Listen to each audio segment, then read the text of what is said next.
están? Buen mediodía, bienvenidos a las noticias en esta jornada de martes con mucha información desde distintos ámbitos que vamos a estar repasando a continuación en los siguientes titulares.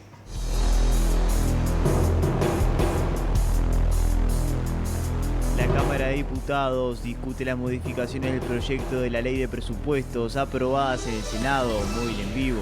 De cara a las elecciones parlamentarias en las Islas Falkland, ¿cuáles son las principales propuestas y necesidades de la población? BTV Noticias dialogó con los candidatos. ¿Cómo estará configurado el Campeonato Uruguayo 2026? Las novedades del deporte con Juan Pablo Tamborini. En Uruguay, la resistencia a los antimicrobianos causa miles de muertes anuales. Columna de Ciencia, Innovación y Tecnología.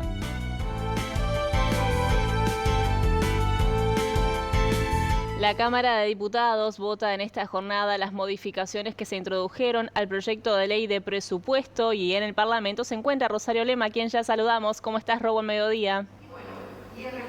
¿Qué tal, Lucía? Buen mediodía. Sí, la Cámara de Diputados, que comenzó después de varios cuartos intermedios que se solicitaron en primera instancia de 20 minutos, a posteriori de 10, y bueno, hasta el momento los legisladores de todos los partidos están dando su opinión respecto a estas modificaciones introducidas por el presupuesto, que recordemos, en caso de no contar con los votos necesarios al día de hoy, estamos hablando de 50 votos, este proyecto de ley, estas modificaciones introducidas se tendrían que tratar en la Asamblea General, aspecto que pretenden muchos de los legisladores de la oposición, porque dice que de esa manera tendrían más tiempo para poder analizar estas modificaciones, que a modo de ejemplo les voy a mencionar algunas, refiriéndonos a las reasignaciones de 320 millones de pesos que se van a estar repartiendo, 30 para Fiscalía, 20 para operadores penitenciarios, 10 para el Instituto Nacional de la Discapacidad, 10 para el Ministerio de Educación y Cultura, 180 millones de pesos para la ANEP, 20 para la UTEC y 50 para la UDELAR. Ahora bien, todos los partidos a nivel interno tienen diferentes posturas. En el caso del Partido Nacional se resolvió dejar en libertad de acción. Pero, si les parece, vamos a compartir lo que eran las explicaciones del representante del oficialismo, Mariano Tucci, quien destacaba los principales aspectos que plantea este presupuesto, que repito, ya tuvo en primera instancia la votación de la Cámara de Diputados, luego del Senado, donde se introducen modificaciones, que son las que a la postre se van a estar votando en esta jornada. Pero vamos a escuchar a Tucci.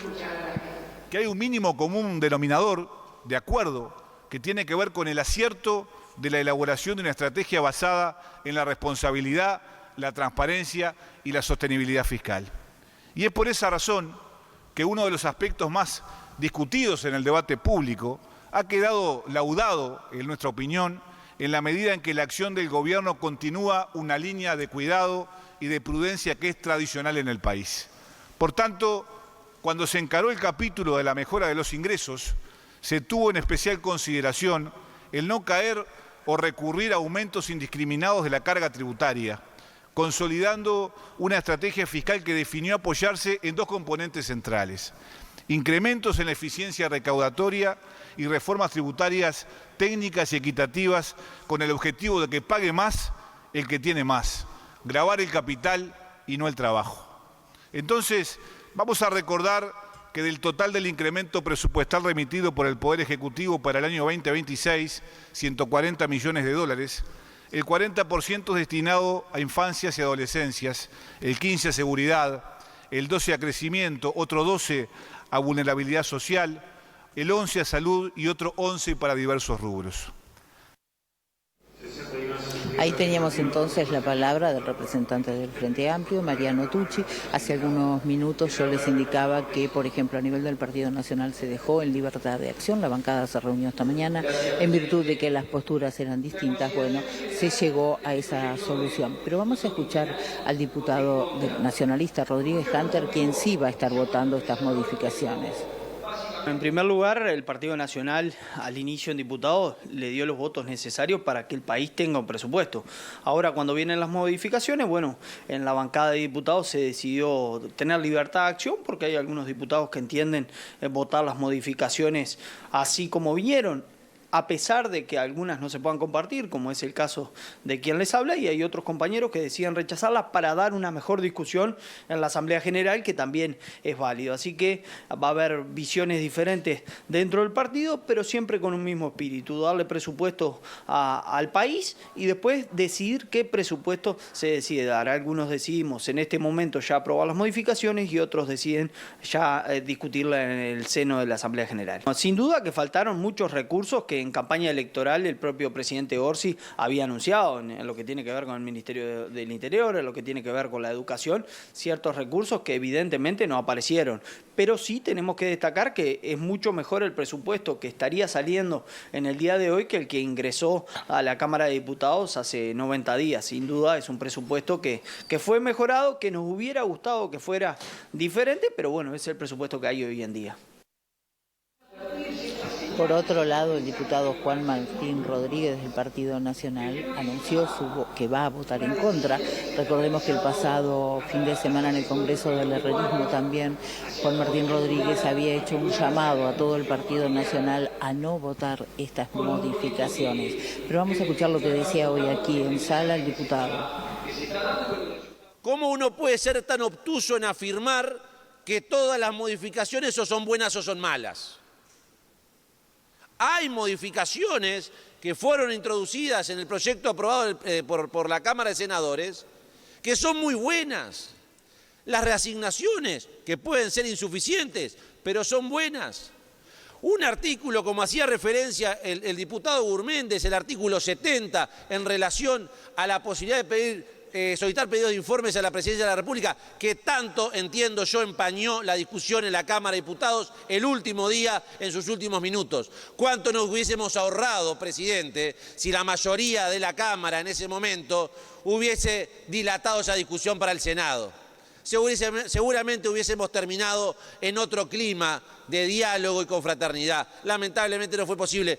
Por supuesto, en buena hora vemos que esa norma se reincorporó. Creo que le hizo mucho daño al trabajo en la Cámara de Diputados y al trabajo y al vínculo entre los parlamentarios.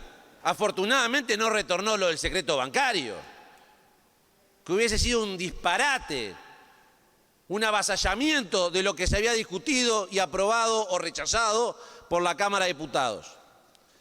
Pero si bien no hay una modificación que por sí sola contenga esa contundencia, la suma de muchas modificaciones resultan igualmente perjudiciales. Bueno, ahí teníamos entonces la palabra de Juan Martín Rodríguez, quien, como les decía anteriormente, se opone a estas modificaciones y va a estar votando en contra.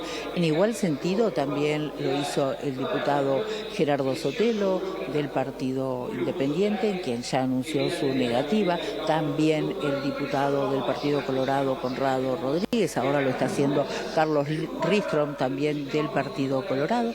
Quienes no han hecho uso de la palabra prácticamente hasta ahora han sido los representantes de Cabildo Abierto, quienes en las últimas horas ya habían adelantado que iban a estar acompañando estas modificaciones del Senado y de esta manera dando los votos al Frente Amplio para que, bueno, a la postre en el día de hoy sea aprobado el presupuesto quinquenal. Tampoco han hecho uso de la palabra por el momento prácticamente los representantes del oficialismo, a excepción de Mariano Tucci y Ana Olivera. Todo hace suponer que va a ser muy extensa la sesión en el día de hoy, porque consideremos que cada uno está haciendo sus puntualizaciones, pero aún no ha sido votado ninguna de las modificaciones introducidas en el Senado.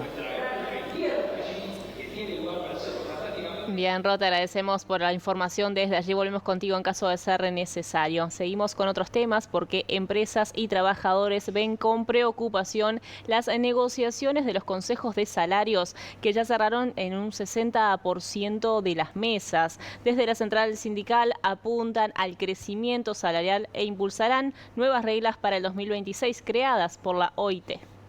Se hizo una evaluación de la 11ª ronda de consejos de salarios con la preocupación de que viene lenta, recién se han llegado a un 60% de convenios cerrados, con lo cual queda todavía una amplia cantidad de mesas sin cerrar Y bueno, en la época del año aconsejaría que eso se cerrara antes del 31 de diciembre, es época de aguinaldo, de licencias, de pago de retroactividades, etcétera, que bueno, que siempre complejizan y preocupan a las empresas. Se está viendo de qué manera el Poder Ejecutivo puede ayudar con algunas fórmulas de acercamiento que faciliten el cierre de estas mesas. En Uruguay no puede haber ningún salario que ubique a la gente cercana a la línea de pobreza. Entonces, compartimos inclusive que la evolución del salario mínimo nacional se acelere, digamos, en los ajustes, ¿no? En cuanto a hablaba de un 60% que ha acordado, ¿acuerdo con trabajadores y empresarios o es por la pauta del gobierno directamente? ¿Cómo se llevan esos acuerdos? Hay de distinto tipo. En algunos casos hubieron votaciones en donde prosperó el criterio del Poder Ejecutivo, en otros casos hubieron votaciones con algunas enmiendas y modificaciones y en algunos otros casos convenio colectivo de acuerdo a lo que las partes fueron construyendo, ¿no? El Frente Amplio analizó 2 informes jurídicos de abogados constitucionalistas que afirman que el senador colorado Andrés Ojeda violó claramente la Constitución. En ese sentido, la fuerza política de izquierda analiza si corresponde o no un juicio político. Los 2 informes coinciden que Ojeda violó la Constitución. Es decir, que su patrocinar a un tercero ante la Fiscalía es una clara violación del artículo constitucional y también dejan claro que la pena, que es uno de los pocos artículos que dejan claro cuál es la sanción, es la pérdida inmediata de la banca legislativa.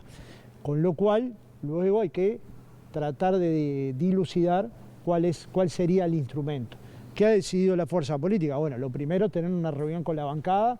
La bancada sabemos que ha pedido de senadores, ha pedido otros informes de tipos jurídicos, intercambiar con ellos cuál sería el procedimiento, intentar saber, que hasta ahora no lo hemos podido hacer, cuál es la opinión del resto de los partidos para de alguna manera procesar este tema de la forma que se procesa con cualquier persona que viole la Constitución de la República. Hay juristas que interpretan que no corresponde juicio político y otros que sí interpretan que corresponde juicio político. Esto es lo que hay que seguir analizando. ¿Y puede haber 2 lecturas en cuanto a la violación del artículo de la Constitución? Se lo consulto porque algún legislador de la coalición dijo que conocía un informe de un constitucionalista que decía que no se violó la Constitución. Bueno, yo no tengo ninguno y realmente he tratado de buscar, han nombrado constitucionalistas que habrían dado una opinión, pero no he visto ningún informe. Este miércoles, la Caja de Jubilaciones y Pensiones de Profesionales Universitarios llevará a cabo sus elecciones. Se van a renovar los miembros del directorio, de la comisión asesora y también de contralor del organismo.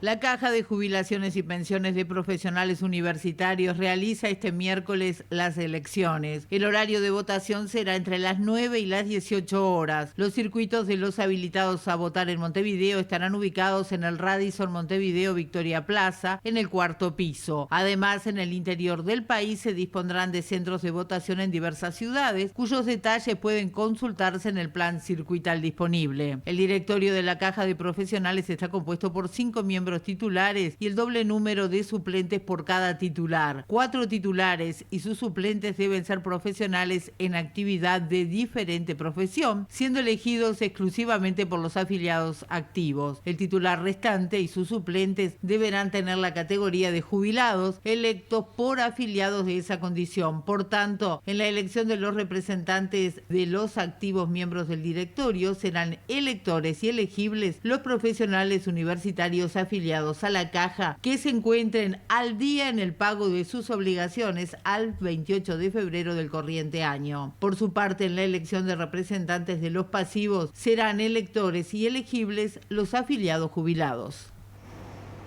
En la previa de las elecciones parlamentarias en las Islas Falkland, BTV Noticias dialogó con 3 de los 4 candidatos que se presentarán por el campo. ¿Cuáles son los problemas que se enfrentan y cuáles son las necesidades de la población? Lo repasamos a continuación en este informe que nos envía Valeria Milman y Fernando Galota. For people of camp is transport issues. We have a road network around East and West Falkland. They need maintaining, a lot of maintenance. Recently, some budgets have been cut, so that concerns me. Concerned about cost of living, immigration, the amount of people coming into the islands and how well they're integrating.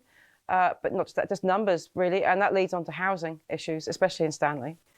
We haven't got enough housing, so that's something that needs to be worked on.